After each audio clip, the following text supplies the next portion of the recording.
টেকসই উন্নয়নের পথে জল সংরক্ষণের জোর। মোহনপুরে অনুষ্ঠিত ওয়াটারশেড ম্যানেজমেন্ট ফেস্টিভ্যাল 2025।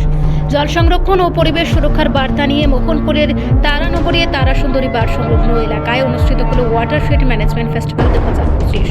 এই অনুষ্ঠানের আয়োজন করা হয় জলাধার সংরক্ষণ ও টেকসই উন্নয়নের লক্ষ্যে। অনুষ্ঠানে উপস্থিত ছিলেন রাজ্যের মন্ত্রী রতনলাল নাথ সহ অন্যান্য জনপ্রতিনিধি, আধিকারিক ও স্থানীয় মানুষজন। অনুষ্ঠানে জল ব্যবস্থাপনার গুরুত্ব তুলে ধরে বক্তারা বলেন, বৃষ্টির জল সংরক্ষণ, পুকুর খনন, জলাধার নির্মাণ এবং বৃক্ষরোপণের মাধ্যমে টেকসই উন্নয়নের পথে দ্রুতভাবে এগিয়ে যাওয়া সম্ভব।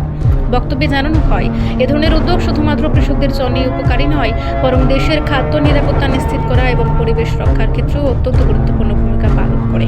মন্ত্রী রতনলাল নাথ তার বক্তব্যে বলেন, সরকারের লক্ষ্যে কেবল জলাধার নির্মাণ কিংবা বনায়নের মধ্যে সীমাবদ্ধ নয়, বরং জল সংরক্ষণের পাশাপাশি ইকো ট্যুরিজম, ওপেন জিম এবং স্থানীয় মানুষের জন্য উন্নত পরিকাঠামো ও সুযোগ সুবিধা গড়ে তোলার দিকেও বিশেষ গুরুত্ব দেওয়া হচ্ছে। এই সমস্ত উদ্যোগের মাধ্যমে একসাথে একটি সবুজ, সমৃদ্ধ ও সুস্থ পরিবেশ গড়ে তোলাই সরকারের মূল লক্ষ্য বলে জানান তিনি।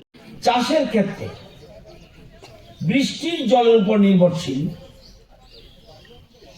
তারা যদি জলকে ধরে না রাখতে পারে তাহলে কৃষি কাজ সম্ভব না। আমরা একটা অনুষ্ঠানটি ঘিরে স্থানীয় মানুষজনের মধ্যে ব্যাপক উৎসাহ লক্ষ্য করা যায়। জল সংরক্ষণ ও পরিবেশ সুরক্ষায় জনসচেতনতা বৃদ্ধির ক্ষেত্রে এ ধরনের উদ্যোগ ভবিষ্যতে আরও কার্যকর ভূমিকা নেবে বলেই মত বিশেষজ্ঞদের। রিপোর্ট সংবাদ প্রতীক্ষা।